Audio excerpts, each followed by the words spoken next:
मुंबई आणि नवी मुंबईकरांसाठी मध्य रेल्वेने नवीन वर्षाचं गिफ्ट जाहीर केलं होतं। त्याच अनुषंगाने छत्रपती शिवाजी महाराज टर्मिनसवरून सुटणारी शेवटची लोकल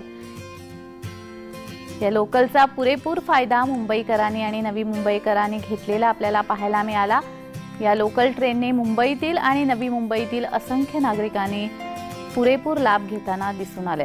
मुंबईतून जे नागरिक नवी मुंबईला परतीचा प्रवास करत होते 31 डिसेंबरच्या सेलिब्रेशन नंतर त्यांनी ट्रेनचा लाभ घेतलेला दिसून आलाय।